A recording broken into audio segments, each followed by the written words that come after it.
Pillar one poll for clusters and innovation. So to start today's session, we will have opening remarks from Kayla Grant, Executive Director for Compete Caribbean Plus. So over to you, Kayla, to start today's session. Great. Thank you so much, Siobhan. And hi, good morning, everyone. Thank you for joining us today at this application clinic that's focused on our Pillar 1 call for cluster proposals. This one focusing particularly on innovation. I am pleased to start, of course, every session with acknowledging our donors. Compete Caribbean Plus is a multi-donor partnership that's being implemented by the Inter-American Development Bank with financial support from our partners at the United Kingdom's Foreign and Commonwealth Development Office, the FCDO, the Government of Canada, and also the Caribbean Development Bank. Without them, this would not be possible.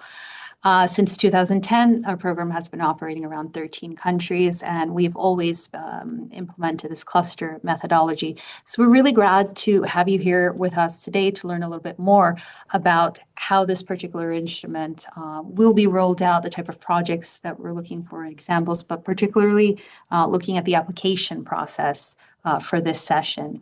We really are here to see how we can support you and your endeavors in unlocking productivity, innovation, and sustainable growth as well. And so and I'll be very brief with this opening because I know we really want to get into looking at the application template and also being able to answer some of the questions and clarifications that you may have for this process. But in this case, this unique window is being opened because we would really like to see innovative clusters coming forth. And what do we mean by innovative clusters? We'll certainly be getting into that today, but some examples that we would have thrown out that we're looking for is those type of clusters that are doing innovation by creation or using innovative and frontier technologies, whether you're adopting research as well or certain aspects of intellectual property in order to develop unique business products and services. Some of the areas that would be quite interesting for us that we've seen around would be, for instance, looking at green hydrogen and renewable energy clusters and how you integrate those type of value chains across the region and globally as well. Some other things is the use of sensors or digital twins or robotics in ways that really address pain points across the region. Another interesting project that we would have supported are around the areas of looking at blockchain-enabled parametric insurance. And so as we know, we're quite vulnerable within our region to the climatic impacts. And so being able to do forecasting or predictive disaster modeling, looking at tourism climate risk that we face, early warning systems, all of these sort of innovative tools and processes would be very interesting for us to see in these type of clusters.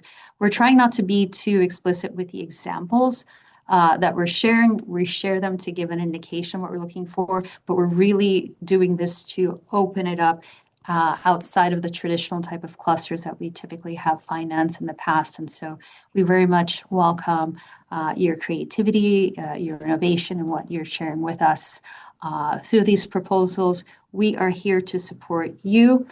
This is why we have these clinics, but you can also feel free to reach out to us by email, and we will ensure that we try to get to you as soon as possible in terms of any further questions that you may have around the eligibility criteria, the whole application process, even the types of innovations that you're looking to propose. Then the next steps from this is that the deadline is coming up soon. So we hope that you've been thinking about the type of proposals that you'd like to submit. And those shortlisted proposals will then receive technical assistance from Compete Caribbean to develop cluster development plans. So again, thank you for joining us for this particular call. It is a very unique opportunity, and we hope we'll see your proposals and that we can use this instrument to support all of you. So again, deadline submissions will be June 3rd, and our team stands ready to support you. Thank you so much. I'll hand it back over to you, Siobhan. Thanks so very much, Kayla. We appreciate all of you and recognize all of the persons who are joining us. Thank you so much. And now we'll get started on today's application clinic. So just the overview for the call will be led by our Pillar One coordinator, Dario Powell. So Dario will take us through the full application review and the deep dive in understanding the application process. So over to you, Dario, to start today's application clinic deep dive.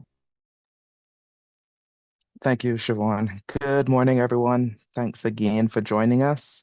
We are very excited about this opportunity because it's a unique step for us at Compete to focus exclusively on innovation. We recognize it as the driving force behind economic growth, and we want to be a big part of facilitating that in the region. So as Kayla would have mentioned, Compete, we are a private sector development program, and Pillar One of the program is where we give technical assistance support directly to private sector firms. And one of our key instruments to do that is through clusters and value chains. So for this cluster call, a few things I want to make clear from inception. We are sector agnostic, so we are open to innovative concepts regardless of the sector where it comes from. What's more important is the quality of what's being proposed, the potential impact of it, and we're going to get into some of the criteria a bit later. So firstly, I wanted to have a clear definition among us on innovation. What do we mean when we say innovation? What are we looking at, right? And for that purpose, what we're really talking about is either improvement to something that exists or a novelty, an introduction of something new. And it needs to significantly differ from what it replaces. Importantly, it also needs to be made available to potential users. So we want to see commercialization, or we want to see operational and economic impact. So if it's an internal innovation that's supposed to help you with your productivity, it's supposed to help you overcome some challenge, we want to see on the back end, on the output and impact side, those changes that are expected once it has been implemented. And you can do that through product, so goods or services, because again, we're sector agnostic, or process, some internal business function that you want to adapt or adopt to improve what was being done before. So an innovation cluster is a network of enterprises that are collaborating to foster this. And an important part of it, again, is the commercialization of the innovation, and importantly, the spillover, the knowledge spillover. It needs to be diffused across a broad number of stakeholders. And typically, what that requires is blending research, talent, and capital. So we want to see how research is going to be a part of it, whether it's adopting some established research and you're taking it in a new direction, or if you're now pursuing some research to foster the innovation. So why are we focusing on innovation and why now? Firstly, because the Caribbean lags in global innovation benchmarks, such as the Global Innovation Index. However, we all know there's no absence of innovative spirit and capacity here in the region, simply because necessity breeds creation. And we have several needs within our region. I think what we've seen is that the ecosystem, the coordinating mechanisms need to be strengthened so that we can more accurately track and support innovation activities. And that's what a platform like a cluster is supposed to assist with.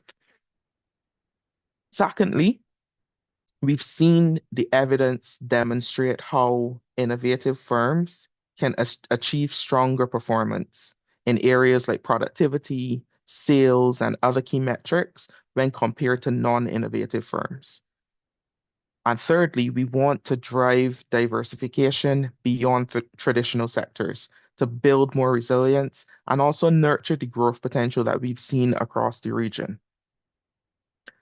So Kayla would have mentioned the process that we're going to go through, but I'll just reiterate it for emphasis on persons that would have joined after. So we are at the call for proposal stage, and at this stage, we want cluster projects to be conceptualized and designed in meaningful ways, driven by impact and specific goals, and proposed to us through the application form that's available on our website.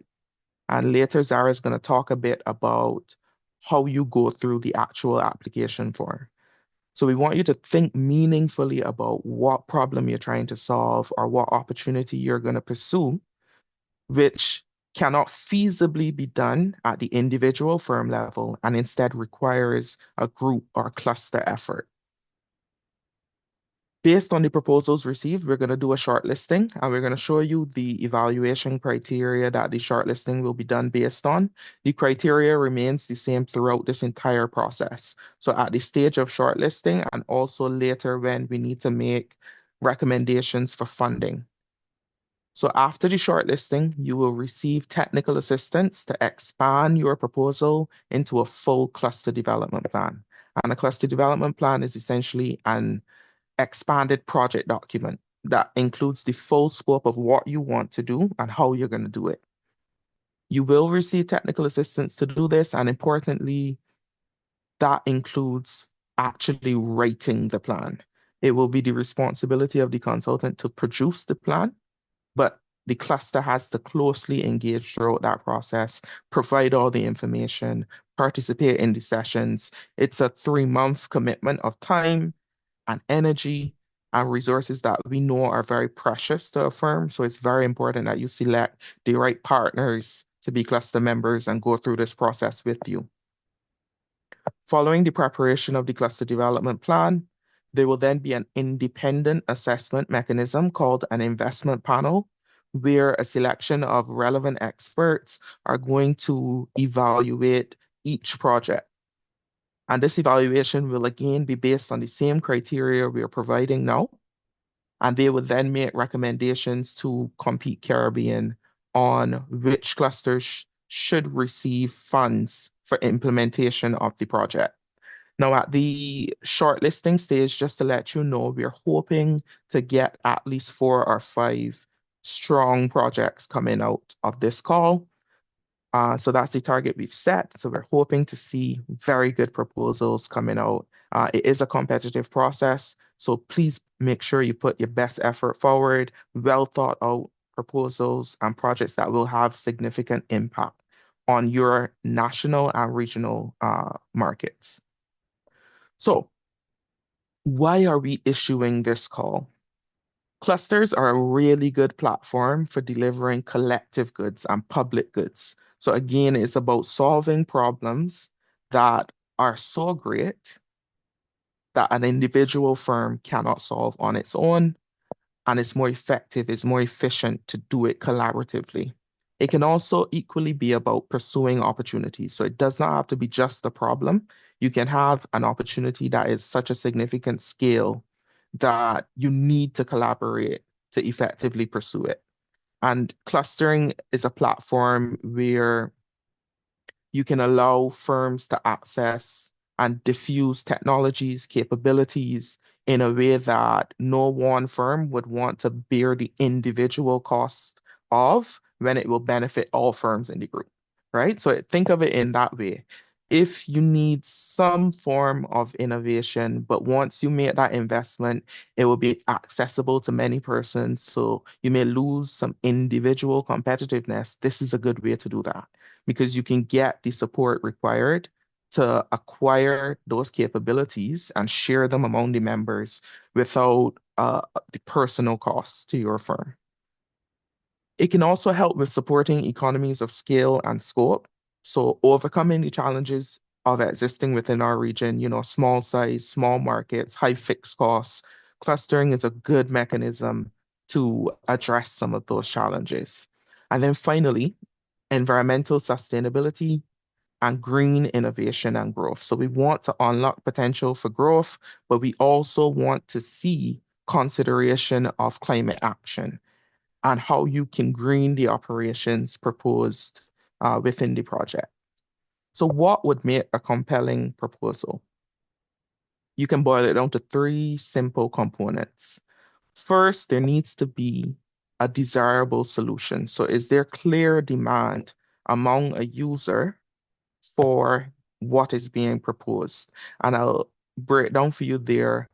The users can be within the cluster. So is there a value chain of users that having this enhancement, if you're doing an internal process enhancement, again, that can help you with your productivity. So it may allow you to provide more product or service to your market. So again, there needs to be demand for it.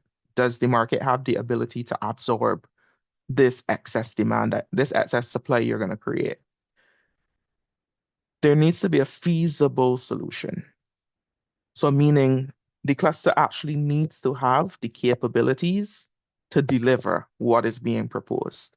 So you need to build on your strengths and internal capabilities, and that's where selecting the right partners and members of the cluster becomes increasingly important. So this is why we strongly recommend the inclusion of research and academic institutions that have that capability. You can include them as partners rather than members of the cluster as well. So consider the modality through which you engage different entities as a cluster. And then thirdly, it needs to be financially sustainable. So is it profitable? Will it continue and will it be scalable after this initial intervention? So I would have alluded to it, but I'll get specifically into what we are looking for. The first thing is collective action. So there needs to be some joint or shared mission among these cluster members to pursue an opportunity and or solve a problem. So it can be both, it can be one of them, but there needs to be some collective call to action among all of the members of this cluster in solving a problem or pursuing an opportunity. Secondly, there should be an agenda of innovation and competitiveness central to all that you do. And that goes back to the desirability, feasibility, and profitability aspects that I would have mentioned. How does this activity affect all of those dimensions of your operation? If there's not a clear business case for it, it will be difficult to justify the investment, you know? And then finally, climate action and inclusion. So we want to see that climate action is thought about as a critical component built into all activities rather than being a separate add-on activity at the end. So how have you thought about greening throughout all of the activities you're proposing within the project? And you can take many approaches to climate action in this regard because you, for example, if you are enhancing your resource efficiency, using less energy or using green energy, for example, that would address climate action components. So it can be a diverse approach, but it needs to be quite clear throughout the entire design of the project how climate action was considered and integrated, mainstreamed into all of the activities. And then finally, inclusion.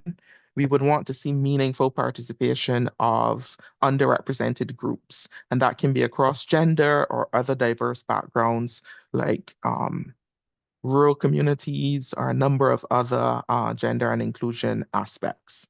So who is eligible to apply? This call is open to all 13 of the Compete Caribbean countries covered. The cluster members can be from the private sector, business support organizations, research or academic institutions, non-governmental organizations, trade and investment authorities, and a number of other entity types. So this is not an exhaustive list. It's not an exclusion list where if an entity falls outside the scope of these definitions, they're not able to be cluster members. But this is just to give you a guide around the types of entities we expect to see involved in the cluster. Now, a few requirements to note regarding the cluster membership. There should be a minimum of 3 private sector firms within eligible countries that have legal registration. So whether it's an incorporation or a registered business name, you need to have legal constitution at least 3 firms from any of the 13 countries. And yes, you can have cluster members that are from countries outside of these 13, as long as you satisfy that minimum requirement. So you can have private sector firms from any other country as long as you have a minimum of 3 from these 13 countries. And that extends then to research institutions. You can have a research institution from any country as long as you've satisfied the private sector requirement. Now, there needs to be a designated lead entity, which should be a private sector firm that satisfies, again, the legal registration requirement. And yes, the lead entity counts within the 3 private sector firms required. So if you have one lead entity as a private sector firm, for your cluster, you just need 2 other firms to be involved. There must be strong commitment to collaborate on the cluster methodology because, as I mentioned before, it takes an investment. It takes time, it takes energy, it takes effort. And you need to make sure you have the right partners at the table, the right cluster members involved. So the 2 awards that we are offering through this call, the first is technical assistance, as Kayla would have mentioned and I mentioned previously. You get support. A consulting firm is being procured to provide an assigned resource, so an individual that will have responsibility in providing technical assistance to the cluster to expand the proposal into a cluster development plan. And Compete Caribbean provides the framework for the cluster development plan, all of the aspects that must be addressed. And the firm has that responsibility for writing the plan. The cluster just has to deeply engage with the firm to provide the information, provide the insight, and there will be in-market engagement as well. We expect that at least one mission to the cluster will be executed. It can be done at the beginning when you're mobilizing on the collaboration, or it can be done at the end to validate the cluster development plan, or perhaps somewhere in the middle, right? The cluster would work with the firm to determine the best time to do that. And then once you go through the investment panel process and the recommendation is made for which clusters will receive the grant, that then opens up your access to a technical assistance grant for up to US $350,000. And we're going to get into the specifics around that grant award, but these are the 2 components that are being offered by Compete as awards for participation in this process. And just to say, the cluster development plan is the clusters. So you can use that as an investment mechanism. So you can apply for financing through either grants, other investments using that plan because it's a project document that clearly outlines what activities you want to pursue, what the expected results are, and then the financial information associated with those activities. So that is something that the cluster can use regardless of the outcome of the Compete process. Now, a few things. The grant award includes the mandatory hiring of a cluster manager. So when you open the annex that concerns the budget, you will see there's already a line inserted around hiring of a cluster manager and an amount associated. That line cannot be removed or altered. It is mandatory. So please don't make any changes to it. So you prepare the budget with that included. Secondly, all clusters are required to provide counterpart contributions for the project, and these will be valued at 20% of the project budget. Of that 20%, 10% must be in cash and 10% can be in kind. And we're going to discuss a bit what the in-kind contributions will look like. Just to say also, the technical assistance grant is a ceiling. So the 350,000 is the maximum you can apply for, but you can also apply for any amount under that. It just depends on your project, the scope of it, what you want to do, and then therefore how much funding would be required to successfully implement it. So I would have mentioned the evaluation criteria earlier. So looking at it specifically, the first aspect is innovation enhancement. That's worth 25%. and it looks at the degree of innovation, so whether it's incremental, radical, or disruptive, and then also uh, where the innovation will take place, whether it's within the firm, internal, or within the market. There is technical and operational feasibility, so whether there's validated demand for what the cluster is proposing to do, and then also the cluster's resources, commitment, and capacity to meet this demand. Risk management is also considered within feasibility. So what are the risks associated with executing? There's economic impact, which looks at revenue, exports, and job creation. And you can have, they aren't all required. Of course, it would be ideal for a project to address all of these areas, but we understand it would be very dependent on how the project is designed, what it is expected to achieve. So if you are tackling revenue and exports, but not job creation, or if you're tackling job creation and revenue, but not potentially exports in the short term, it can be a bit flexible in that way, but these are the aspects we would expect to see coming out, at least some subset or combination of them. Sustainability and scaling potential is being considered. So what we want to see is projects that will have an impact that lives on beyond the scope and cycle of funding. So what are you doing? Will it be scaled up after the compete grant ends? Will it continue? And what impact will it have? We also have mainstreaming climate action for competitiveness. So that's where we really want to see the alignment of climate action with the proposed activities within the project. And then finally, gender diversity and inclusion. So taking a look at the budget,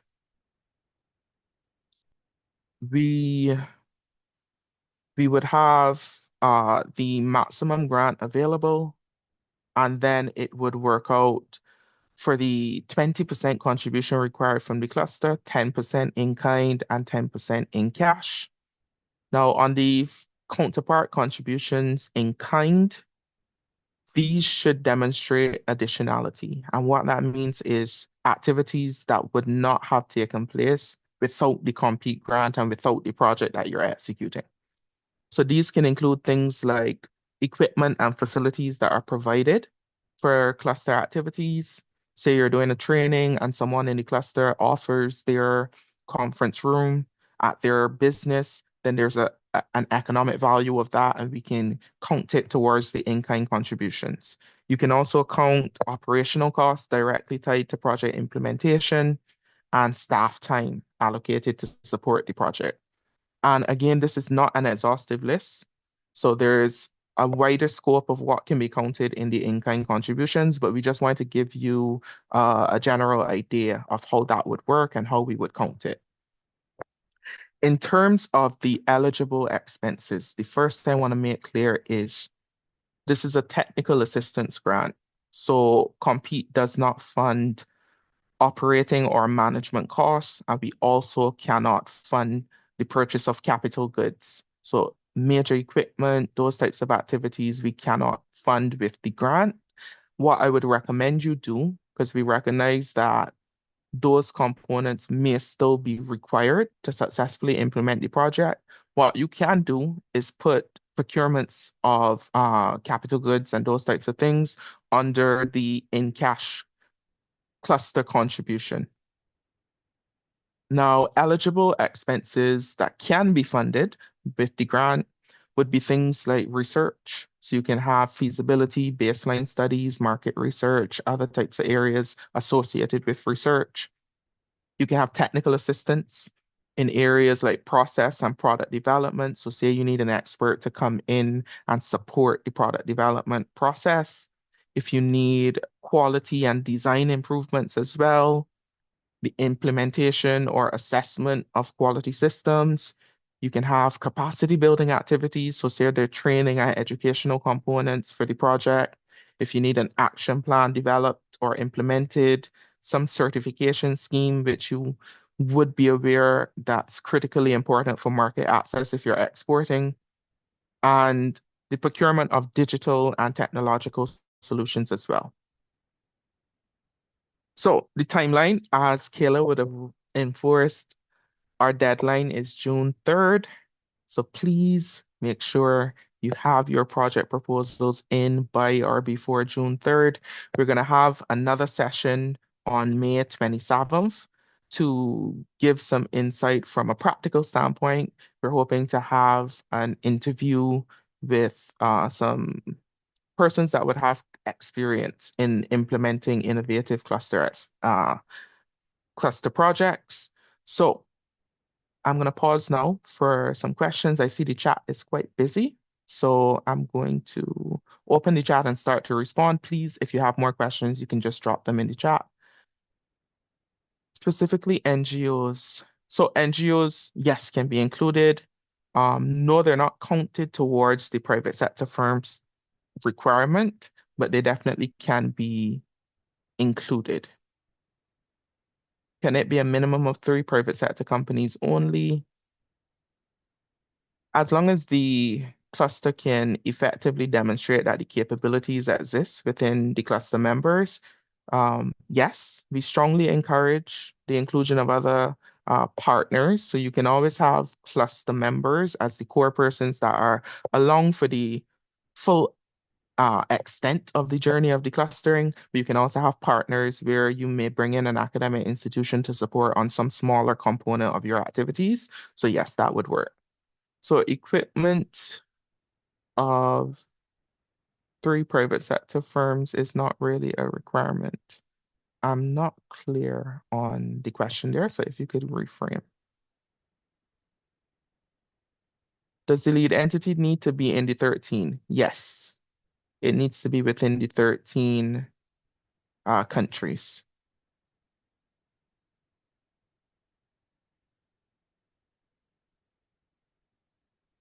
If the requirement is to have a cluster of 3 private sector firms, how do the research and academic institutions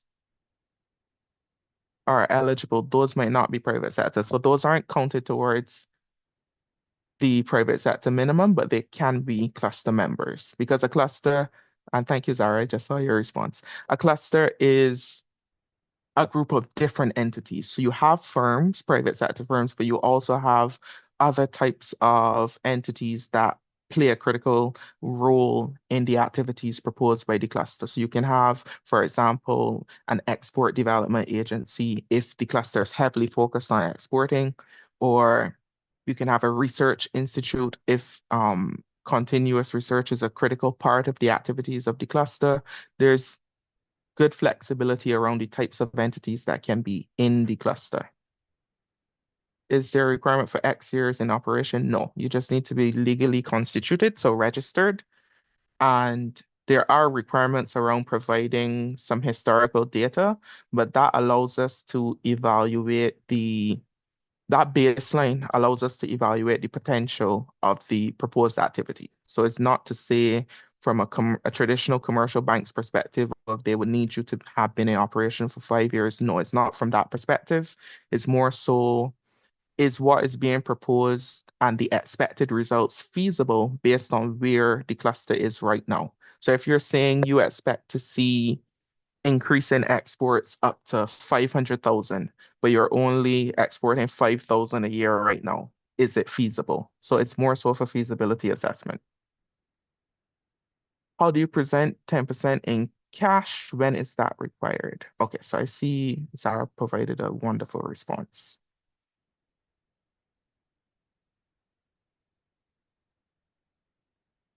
Okay, perfect.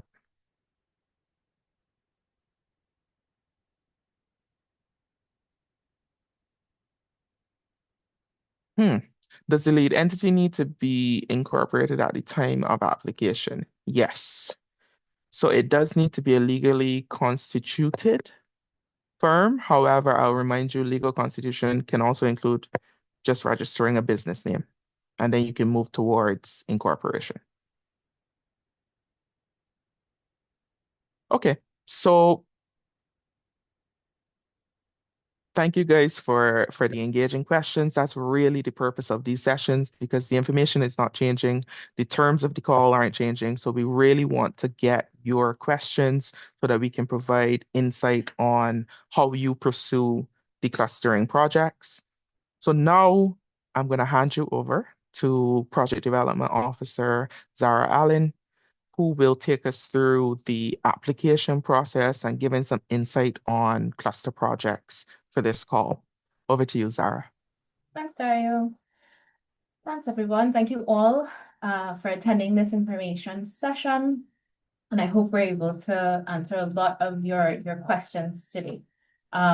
So we recognize that many of you who are joining us today, we already have started, maybe even completed the first draft of your application, your concept note. So that's great. And we expect that some of you would be at that stage at this time. Actually, before I get into this part of the session, could I ask those of you who are here who have either started or finished the first draft to put a thumbs up? Just so I can get an idea. Oh, you can't hear me. Is everybody having trouble hearing me? Dario, are you hearing me? Yeah, I can hear you loud and clear, Zara. I'm not Okay, great. sure. Perfect. Sorry, Zach. I don't know why you're not hearing. Okay, great. So can everyone, I'm not sure actually if you have access to these reactions, but I'm assuming that some of you do. So if you do and you've already started, if you could put a thumbs up. And if not, okay, those who intend to submit but haven't started or haven't submitted as yet, so we can get an idea. Okay, so okay, perfect, great. So that's where most of our people are at.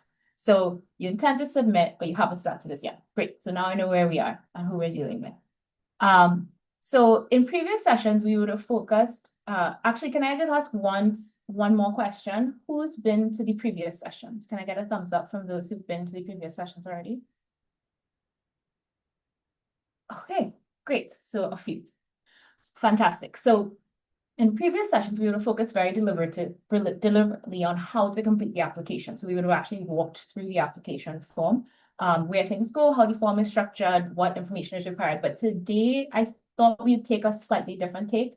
So we'd focus less on how to fill out the form and more about refining your proposal idea, the proposal model. So for those who have started or those still sort of thinking through the proposal, this is actually maybe a good time to step back and ask, is this really a strong cluster innovation idea? So is there any way I could sharpen what I already have so it's clearer, more compelling, more aligned with what the call is trying to support? So everything that Dario would have just outlined. So rather than walking through line by line in the application, I wanted to focus more on what differentiates strong innovation clusters from weaker ones and how those ideas should start to come through in what you're drafting, right? So let's start with a key message. And you would have heard me say this before, and I'll say it again. The strongest proposals are not the ones that are simply sort of ticking all the boxes. They're the ones where your story is clear, it's coherent, and it's convincing across the entire application. So if you've already drafted your proposal, one of the most useful things you can do now is read it again. Reread it with fresh eyes and ask, what's the core problem or opportunity or problem we're trying to solve or opportunity we're trying to take advantage of? And is it truly a cluster-worthy problem, right? Because strong innovation clusters are built around shared constraints or opportunities. So things that affect multiple firms and importantly cannot realistically be solved by one firm acting alone. So if your proposal could still work almost exactly the same way with just one firm, it may signal that the clustering logic needs strengthening. So again, on innovation, remember that we're not looking only for technology hype, right? So innovation could be modest, it could be incremental, or new, primarily based on your local or your regional context or some of the industries, for example, that Kayla would have mentioned, some of the examples that Dario would have alluded to as well. But remember that this has to clearly respond to a real market or customer need. So think about the key questions. Some of the key questions to ask, for example, would be, who benefits? why does this make firms more competitive, more resilient, more productive? The collaboration also needs to be, and this is important, it needs to be more than just a list of participants, because I see questions about sort of who's eligible, what does the member list of the cluster need to look like? And it is important to be able to meet the eligibility requirements, but we're also looking for clarity on who does what. So what capabilities does each partner bring? And why is that collaboration itself essential to the success? Because it's the collaborative aspect of bringing the capabilities together that is important to the clustering aspect. And then so climate action and climate and inclusion are similar, but the strongest proposals don't treat these as add-ons, right? They show how climate action makes firms more competitive, whether that's through cost reduction, resilience, access to new markets, and how then inclusion is sort of built in to the activities and the outcomes, not just intentions and not just mentions. So one tip I would think in terms of refinement, looking at the application process as a whole, looking at all of these sections, one thing to do when looking at these as well is to ask, okay, if you're looking at your draft and you're seeing the word innovative is throughout the draft or transformational, if you take those words out, but look at what the actual solution you're proposing is, does it stand? And if it still stands on its own, then that can suggest that that's a strong idea, because those strong proposals really do rely on the evidence, the logic, and the clarity. So don't just tell us it's innovative, show us why that is.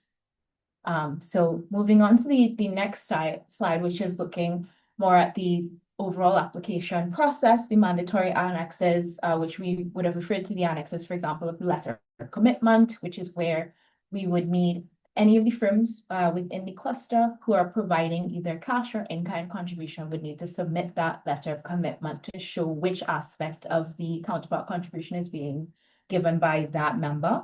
So think about it in terms of if the overall application, the application form sort of tells the story, then your annexes are where you show that your story is credible. So a lot of proposals, could be really good stories, they look strong in the narrative sections, but they can weaken when we look at the Annex 1 and Annex 2, because sometimes there are misalignments. So Annex 1, which is the activities and the budget, you should be very clearly be able to articulate both your problem and your solution. We should be able to see a clean line between the constraints you identified, the activities you're proposing, who is involved, and how those resources are allocated. So it brings everything together. And if activities don't clearly advance to the solution, then that's a misalignment. It might raise a question. So make sure that your activities are clearly aligned to what you're trying to achieve, what you're proposing. And then Annex 2, which is the member information and the baseline data. Once again, it's not about having perfect data. It's about being transparent and realistic. So even estimated or directional baselines are acceptable once they're explained properly. What matters is that you are showing that you understand how the progress of your cluster will be measured, right? And then once again, the letter of commitment, it's more than a formality. It signals seriousness, yes. It shows that the cluster members understand the proposal, that they agree with their roles and the contributions that they are being asked to provide, and that they're genuinely committed as well to working within the cluster. So just a quick reminder, the inconsistencies between your narrative portion and the annexes, that can really be a red flag. So it's why this is a good stage, if you can, to refine. And then, please look as well to submitting on time by the deadline. We would actually encourage you to submit a day or two before, though I know what the realities of the situations are, just because if there are difficulties with submission, if you're missing an annex, it gives us the time to be able to flag that to you before the deadline as well. And make sure that you're getting in the version that you want reviewed after you put all of this work and effort and thought into it. So lastly, I wanted to talk a little bit about the examples of the cluster projects and some mainstreaming of climate action. So as Kayla mentioned, should not limit your thoughts on what to propose. So we just want to be really clear about why we're including these particular examples. You don't need to copy the sector, replicate the exact activity, but these selected cluster examples are here to show you a pattern. So if you look at the examples, in the Caribbean SaaS example, the strength is that multiple firms are facing a common operational problem, and then the solution is scalable across companies and sectors. So it's not just built for one firm. So that shows scalability, it shows sustainability, it shows the levels of innovation. And then in the battery storage and microgrid example, the climate action is the value proposition, right? So resilience, energy reliability, cost stability, they directly support the competitiveness and the business continuity. And then in the Jamaica Caribbean example, which you can actually read up more about the details of this on the Compete Caribbean website, because it's a past Compete Caribbean project, the pathway there is also very clear, right? So applied research leads to a recognized standard, unlocks quality assurance, credibility, improved market access. So once again, just to leave you with this, if you are drafting or looking at your proposal again, think about some of these questions. What is the shared pain point we're addressing? Why does collaboration materially improve the solution? How does innovation, as we are defining it and as we are outlining it, translate into measurable business outcomes? And then just remember that at its core, strong innovation cluster proposals should be explained pretty simply, right? So this is the customer we're serving, this is the problem that they're facing, and this is why a cluster-based solution works better than firms acting alone. Once you can articulate that clearly, the rest of the application, once it's cohesive, should be quite strong. So I just wanted to focus on those points, Dave, because of where we expect that you may be with your application design. And so please, if you have any other questions, let us know. Thank you. Thanks, Sarah. So we are open for questions now. I wanted to reinforce a few points that Zara made quite correctly. Firstly, it's about the strength of the concept, about the proposed project. So if you, for example, don't necessarily satisfy the minimum of 3 private sector firms, because perhaps you couldn't get everyone to agree within the timeline before the deadline, still submit the application and use the extra time between application and decision to try to get those partners confirmed. It's better to have submitted the application with a strong idea than not submit because you think simply not satisfying that one requirement will be a hard exclusion criteria. The quality of the idea, quality of the proposal and the project is at the core what we are focusing on. Is there any requirement for the cluster manager? So the cluster manager, it's a good question. Just to explain the process of how that works, the cluster manager becomes important at the point when a cluster is recommended for implementation funding by the investment panel. So it's only at that point when you are going to receive the grant that we would prepare a project document package under the IDB system, because the project will be IDB implemented. And what that means is we will manage all of the procurements and the flow of funds. So funds don't go directly to the cluster. They will go according to the procurement plan within the project. So say you have 4 components of your project. One is training, one is some other, you need an expert to come in and help with product design. So for those 2 aspects, we would create TORs, so terms of reference, to procure services, either of a firm or an individual to provide those services to the cluster, and that procurement would be done through the IDB system. So it would be the same thing for the cluster manager. Hiring the cluster manager is the first procurement that happens under all of the projects. How are the funds distributed during the project? The funds are distributed by the IDB directly to suppliers of services that are procured to support the cluster. So as I mentioned, there will be a procurement plan within the project, and all procurements will be done based on that plan. And you as the cluster members will have the opportunity to feed into the terms of reference documents that will be used to procure those services. So the terms of reference would be the document basis of what services are procured, and the procurement plan is going to outline how the funds are mapped to those procurements.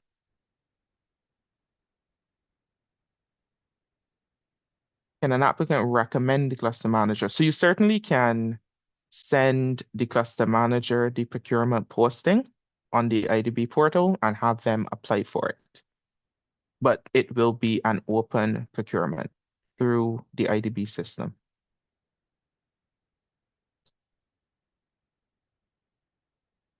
So if you have a particular skill set in mind, the chance to feed into that process is in the TOR design. So how we outline what specifically the cluster may need out of the cluster manager, besides the baseline support that Compete will require. If there are other aspects that are very important and highly specific to that cluster, within the TOR's design is the chance to shape that.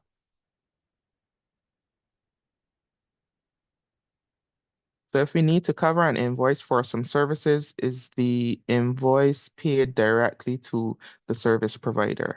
Yes, because the invoice would be part of the procurement plan, which would be procured through the IDB system. Now, there are the aspects that would be cluster funded. So say you have outlined in your project, the cluster is going to fund that, the Compete grant is going to fund training, and the cluster is going to fund materials for the training. So say you need equipment, then you would handle the equipment procurement separately, and the Compete funding for the training would be done through the IDB procurement process. What if one of the members is the service provider? As a cluster member cannot be a service provider to the cluster under the procurements of the project.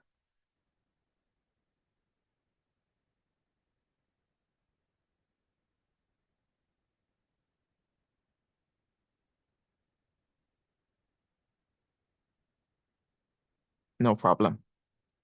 So just so that is clear, if you're a cluster member, and this is why it's very important to define the relationships you're having with entities, right? So say you want to get some research services, some R&D services from a research institute, it may be more useful to have them as a partner than a cluster member, a core cluster member, because you know within component 2 of your project, you need a procurement that you're hoping they would be able to fulfill to give some services to the cluster, because a cluster member can be procured to provide services to the cluster. And that actually helps you as well in the trust building within the cluster, because no members would feel like some firms or some entities are benefiting more than others.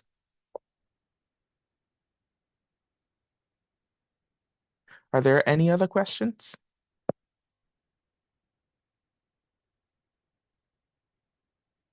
Okay, so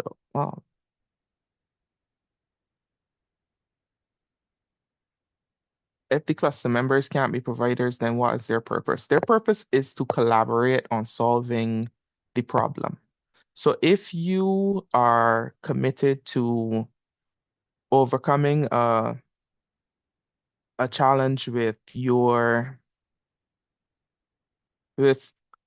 say all of the providers, I'm trying to think of a good example. So if you are in a technology sector and everyone develops their software services based on a particular platform, but it isn't optimized for the Caribbean region. So you need to have some optimization done, some innovation done to make it better suited to your environment. Then what the cluster can do is design a project to procure services to support on enhancing the platform that's being used, and you can have the support services to come in and fill the gaps where the cluster needs it. So that's why Zara and Kayla would have talked about being clear on what your needs are and designing the project specific to your context. So you aren't a customer, you're a beneficiary.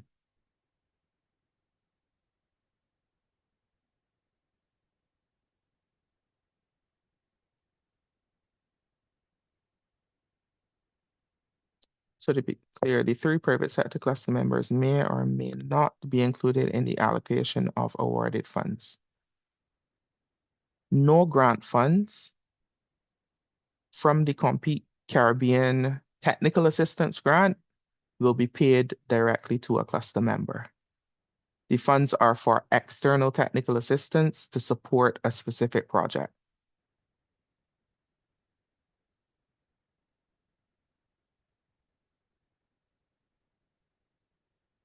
Is there an advantage for the research institution to be named a partner?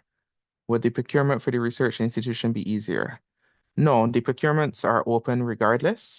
So we don't do single source procurement, but so it depends on specifically what the project is you're pursuing, whether it makes sense or not for the research institution to be a cluster member versus a partner, or versus just someone you've earmarked that you would like to work with in the future through a procurement and provision of services.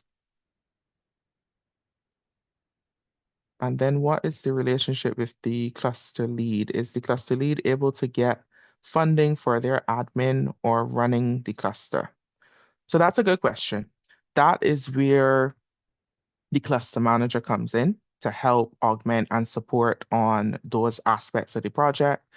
As we would have mentioned, it's a big commitment, right? It's a time commitment, financial commitment, energy commitment to participate in a cluster.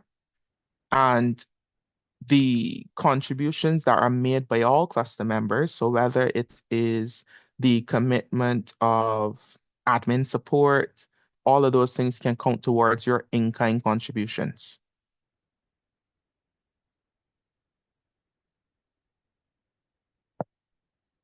Can the funds be used for new equipment or equipment repairs? So this is a technical assistance grant. We can't fund capital goods. So no procurement of equipment or those types of activities, or operating expenses, management expenses can't be funded with the grant.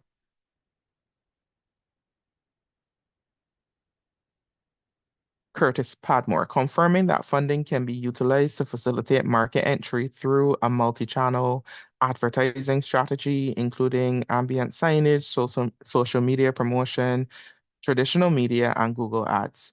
So yeah, if you need a marketing strategy, that can be part of the components of the project.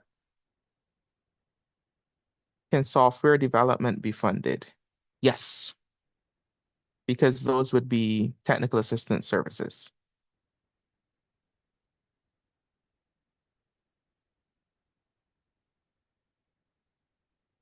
Okay, so we're grateful for the meaningful engagement. We are out of time today, but if there are any, I'll give 30 seconds for any final questions. If you want to follow up, you can reach out to us by email. Happy to have to provide any more clarity needed on the purpose and spirit of this grant fund.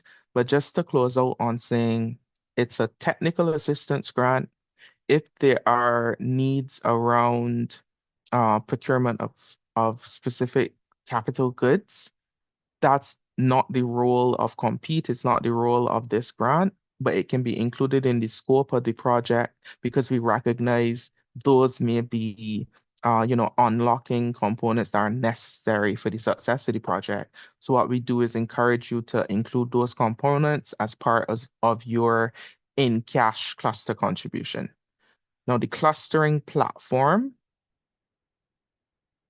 the presentation slides are going to be shared and it includes the sample list. Yes.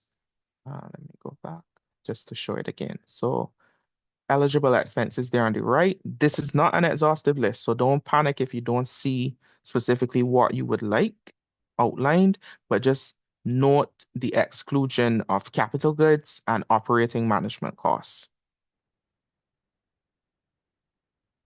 And just to close again, the clustering platform is such that you're focused on what can I solve on my own that is so great that I need to collaborate.